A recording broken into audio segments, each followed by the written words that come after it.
പൗലോസ് കൊറിന്തോസുകാർക്ക് എഴുതിയ രണ്ടാം ലേഖനം അധ്യായം 3.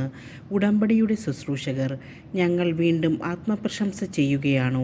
മറ്റു ചിലർക്ക് എന്നതുപോലെ ഞങ്ങൾക്ക് നിങ്ങളുടെ പേർക്കോ നിങ്ങളിൽ നിന്നോ ശുപാർശ കത്തുകൾ ആവശ്യമുണ്ടോ? ഞങ്ങളുടെ ഹൃദയങ്ങളിൽ എഴുതപ്പെട്ടതും സകല മനുഷ്യരും അറിയുകയും വായിക്കുകയും ചെയ്യുന്നതുമായ ഞങ്ങളുടെ ശുപാർശ കത്ത് നിങ്ങൾ തന്നെയാണ്.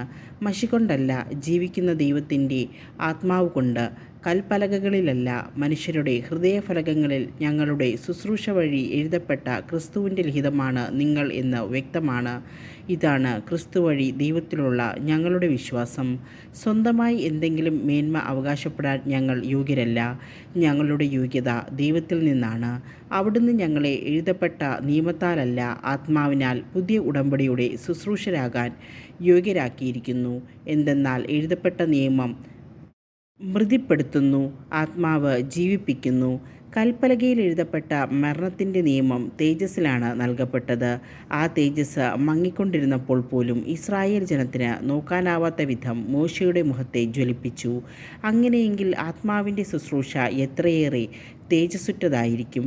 എന്തുകൊണ്ടെന്നാൽ ശിക്ഷാവിധിയുടെ ശുശ്രൂഷ തേജോമയമായിരുന്നെങ്കിൽ നീതിയുടെ ശുശ്രൂഷ അതിനേക്കാൾ കൂടുതൽ തേജോമയമായിരിക്കണം. ഒരിക്കൽ പ്രശോഭിച്ചിരുന്നത് അതിനെ അതിശയിക്കുന്ന മറ്റൊരു ശോഭ മൂലം നിഷ്പ്രഭമായി തീർന്നു. മങ്ങി മറഞ്ഞു പോയത് തേജസ്സുള്ളതായിരുന്നെങ്കിൽ നിലനിൽക്കുന്നത് തീർച്ചയായും അതിനേക്കാൾ തേജസ്സുള്ളതായിരിക്കണം. ഈ ദൃശ്യമായ പ്രത്യാശ ഞങ്ങൾക്കുള്ളതുകൊണ്ട് ഞങ്ങൾ ധൈര്യമുള്ളവരാണ്. മങ്ങിക്കൊണ്ടിരുന്ന തേജസ്സിൻ്റെ തിരോധാനം ഇസ്രായേൽക്കാർ ദർശിക്കാതിരിക്കാൻ വേണ്ടി മുഖത്ത് മൂടുപടം ധരിച്ച മോശയെപ്പോലെയല്ല ഞങ്ങൾ. അവരുടെ മനസ്സ് കടുപ്പമേറിയതായിരുന്നു. അവർ പഴയ പ്രമാണം വായിക്കുമ്പോൾ അതേ മൂടുപടം ഇന്നും അവശേഷിക്കുന്നു. എന്തെന്നാൽ ക്രിസ്തുവിലൂടെ മാത്രമാണ് അത് നീക്കപ്പെടുന്നത്. അതെ, ഇന്നും മോശയുടെ ഗ്രന്ഥം വായിക്കുമ്പോഴെല്ലാം അവരുടെ മനസ്സിൽ ഒരു മൂടുപടം കിടക്കുന്നുണ്ട്.